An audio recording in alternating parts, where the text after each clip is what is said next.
Hello, welcome back to Bake with Steve. So in today's video I'm going to make this gorgeous Bakewell Tart. Now I've turned it into a Cherry Bakewell, although the recipe calls for just a normal Bakewell with almonds on top. Now this one's a special one because it was made for a very special lady and it's actually to be named after her. So this is Aunty Lizzie's Bakewell Tart and she requested one from me a couple of weeks ago. I asked her what her favourite cake was and within a couple of minutes she texted back and she said, I love Bakewell Tart. So I said, done, I'll bake you one. So here we are. This is for Aunty Lizzie and it'll be going into my cookbook and named after her. So yeah, let's do this. So this Bakewell Tart is fairly simple to make. It's got very few ingredients.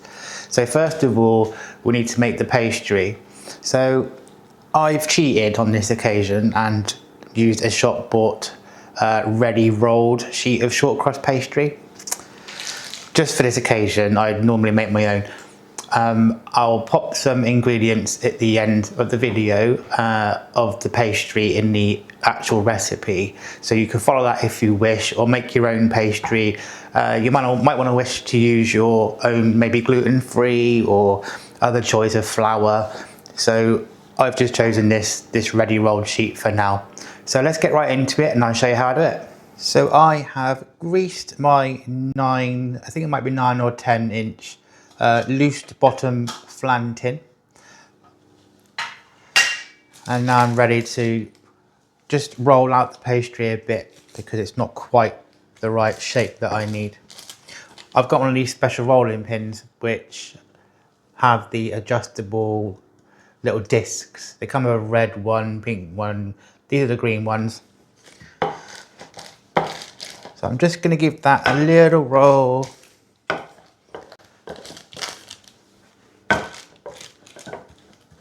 Just to make it a teeny bit wider, and it rolls it to the thickness of the ring. It's important to keep the pastry cold. It's just come from the fridge. Yeah, it's coming apart a teeny bit, isn't it? Don't worry about that, I can fix it. That's the beauty of pastry. You can always stick it back together now.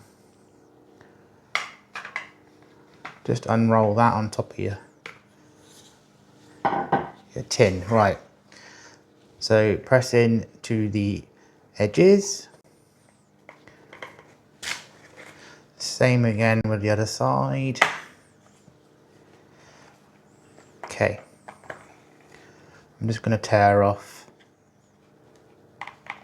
just so it hangs over the side there. So with the edges here,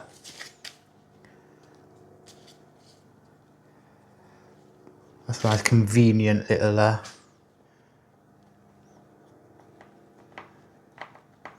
little edge there, isn't it? So it does stick back together. It doesn't matter if it's a bit rough.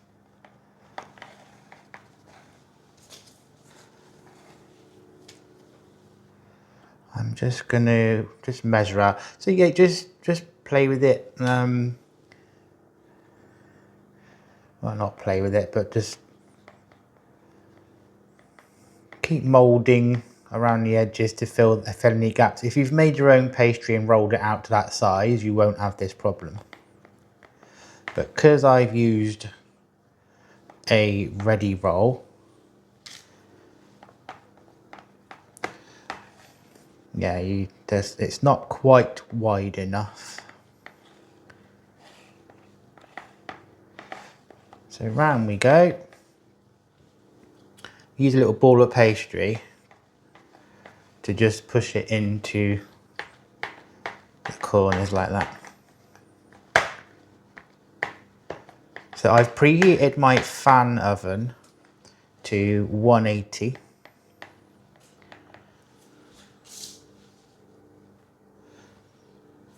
Which which is 200 degrees. It doesn't say on the recipe what fan number, what gas mark, sorry, that is. So once you're happy with that, I forgot.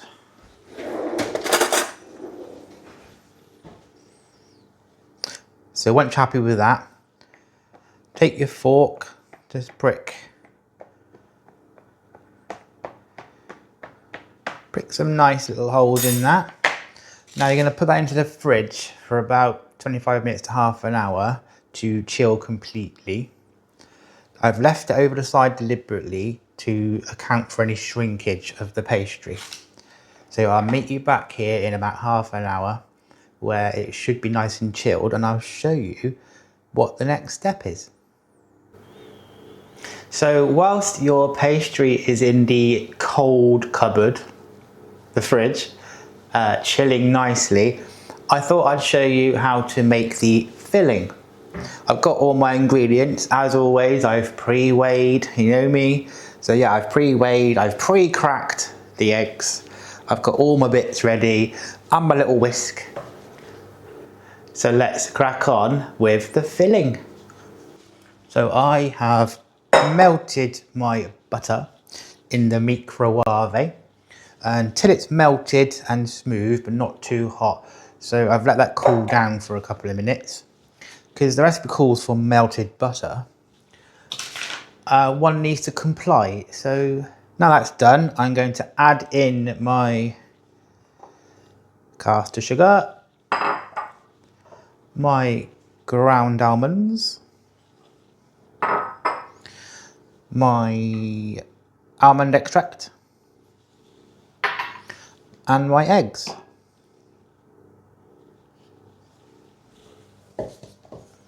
Now with the eggs, I forgot to mention, I've used 2 large. The recipe says 2 medium, but 2 large are fine. It doesn't matter if you use large, or I think the only way it matters is if you use extra large, which I don't really use a lot, so I just bought large. So yeah, use large or medium. It is up to you. So we're going to mix that together. Honestly, this is all there is to it.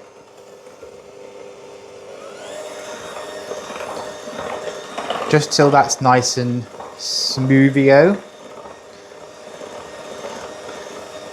You can really smell the almond, the extract. I thought I'd use a glass bowl today so you can see what I'm doing. You can't normally see in my bowl. Don't ever do that and let go, by the way. Twizzle your bowl around.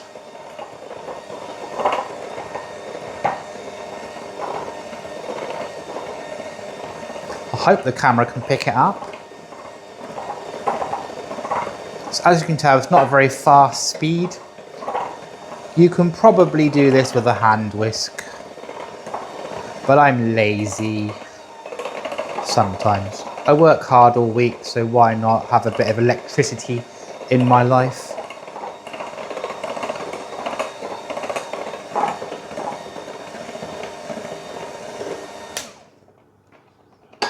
There we are.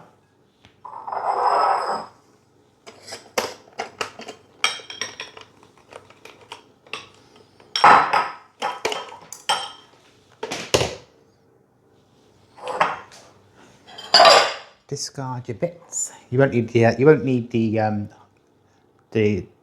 almond pieces until later.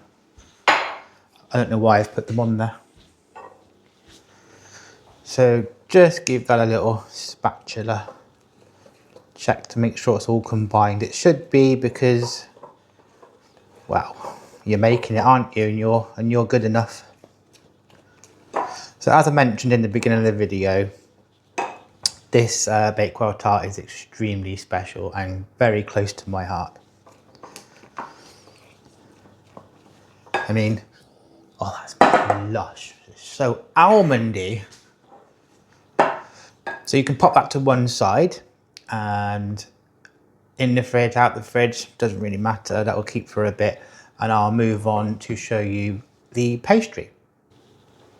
So I'm now going to blind bake the pastry. Now it's been chilling in the fridge for a good half an hour or so. It's nice and cold, so it won't hopefully shrink too much. So what I've got here is my trusty piece of crumpled up baking parchment. This helps it to sink into the corners and the edges of the pastry. So I'm going to plonk that into my newly made pastry case. You can use baking beads or rice or anything of a, baking accessories that won't burn. You can use rice again and again, just don't cook it after you've done it. But my partner bought me some of these because he thought it would be nice and professional. So it wasn't that kind. So I'm going to pour these onto my pastry, spread them out a bit, make sure they get into all the edges and the corners.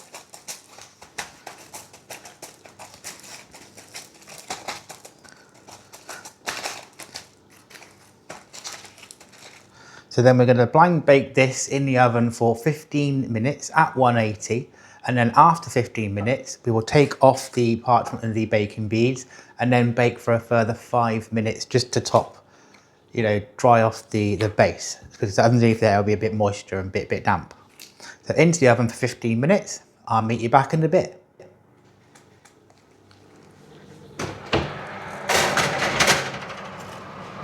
So it might not need an extra 5 minutes, a whole 5 minutes. So give it sort of a 5-minute timer, but keep your eye on it. If it browns too much, then just whip it out. Because we've got a fan oven, so it runs a bit hotter.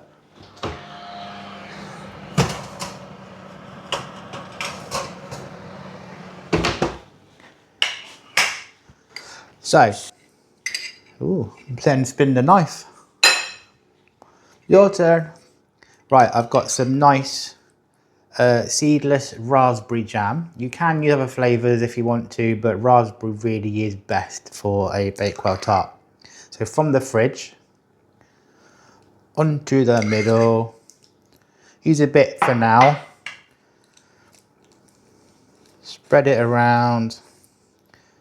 I mean, I do normally like to use a spatula. I'm going to lose that bit of pastry.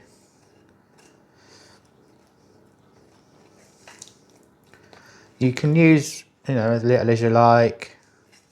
Add a bit more if you want to, but don't add too much because it does ooze. Ooze. That's the word of the day. Ooze. The heat will loosen the jam.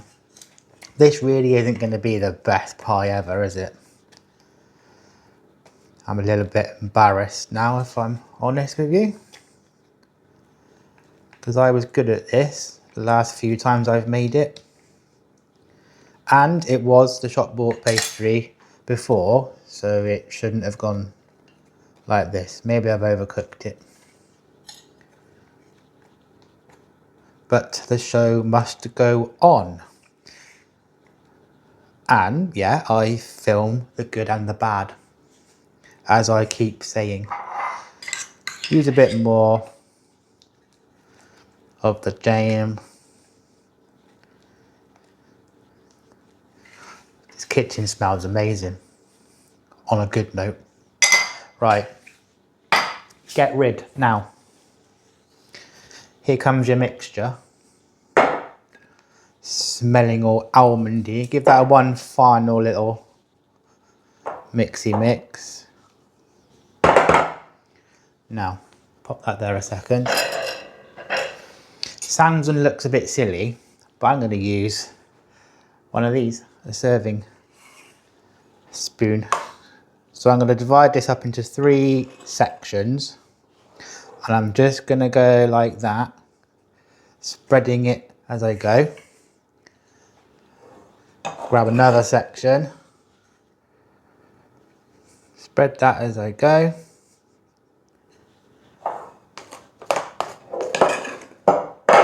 It's like mashed potato. This is I do it this way so that the jam doesn't lift up too much. I'm going to use my trusty spatula. There it is. Hey, where have you gone? Little Harry, you can't be deserting me. If you're wondering why it's called Harry, check out my last video of blueberry muffins and you'll find out why he's called Harry. So just lightly press to the edges. Believe it or not, it hasn't got any flour in it, but it will rise in the oven. So push to the edges. It's not going to be the best or prettiest, but it should sort itself out, hopefully. So now we're looking like a Bakewell tart, aren't we? Well, this is, not me, or you. So there's not much oozage from the jam. If you've got a teeny bit left, just bung it on, don't waste it. I mean, it's good stuff, this. Wrong one. Come on, Harry, do your job. So, sprinkle your almonds, flaked almonds, all over the top, as many or as little as you like. I like to use a lot. So, over we go. I mean, don't, yeah, maybe not cake it. Maybe the wrong thing to have said. Maybe not, don't cake it. Or if you really like almonds, cake it. I mean, there you go. So into the oven for 35 minutes or until there's a slight wobble and it's nice and brown on top and there's only a slight wobble on the mixture, then it's done. It will firm up after that. It continues to cook and then it will firm up and it'll be nice. So into the oven and I'll meet you back at the end. So it's been 35 minutes, well, between 30 and 35 minutes. I kept checking it to make sure it was not overdone, and it's done. So out the oven it comes. I'm going to give it a wobble test.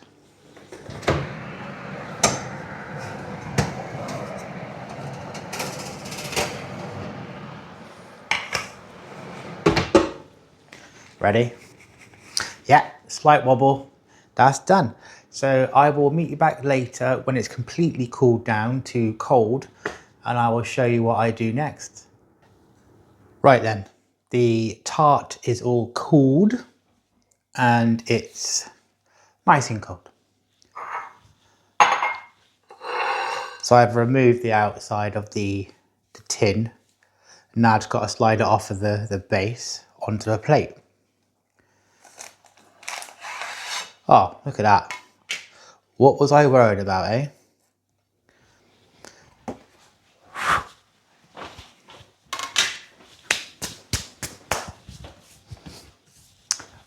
Compose yourself. Right.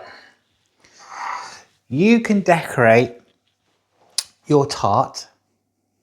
Steady. You can decorate your Bakewell tart however you like. The recipe does say, but who's following? The recipe does say dust with icing sugar, but I'm not going to do that because I think that's boring. So what I've done, I've made some icing, and it's not any icing, it's almond icing. So I did 600 grams of icing sugar. Or was it 300? Either way, it's just a number in it. So icing sugar, about 1.5, 2 teaspoons of almond extract, and then dabs of water, and I whisked it until it was sort of that consistency. So I'm gonna see how this goes.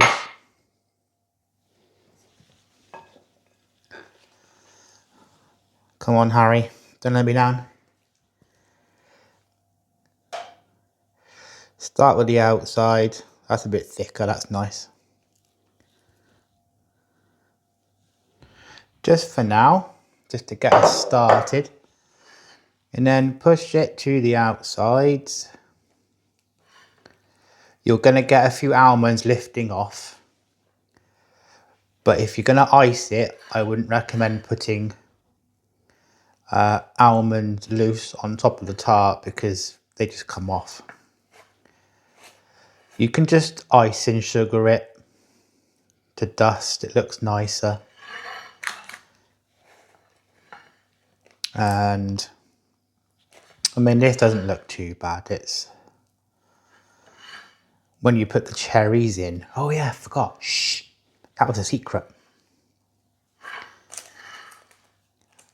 I've got some half glazed cherries to go on the top to make a, oh yeah, Cherry Bakewell. Oh, just keep sliding around on my little plate. I mean, this is quite a lot of icing, so I'm going to spread it to the edges a little bit. Move. There's always things in my way. Right, hopefully we can get it to the edge of glory.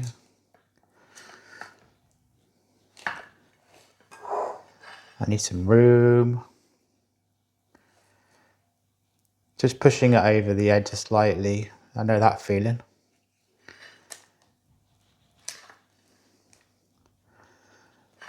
And then it's on a sheet of circled parchment paper, by the way, so no plates will be harmed. So because there's a natural little dip in the middle of the tart, I beg your pardon,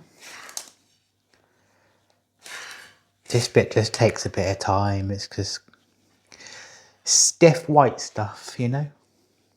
No one likes stiff white stuff on top of their tart. Some might. Speak for yourselves.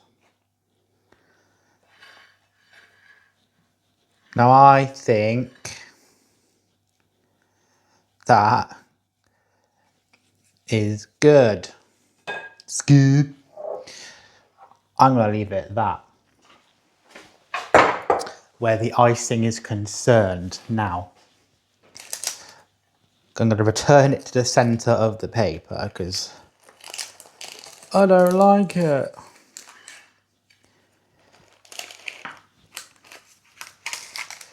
Just slippy. Right. You can buy these, they're just half, cut in half, all ready for you. And then just go for your life, decorate how you like. You can, I'm just going to go for it. I'm just going to put them, mind you, yeah, I'm quite symmetrical sometimes, so some might say fussy. I don't think I'm that bad. Am I that bad? No. Anyway, in this life, it pays to be a bit fussy, doesn't it? There we go. I think, do I? Yeah, no, I think that's good. Any more and it would ruin it, as I always say.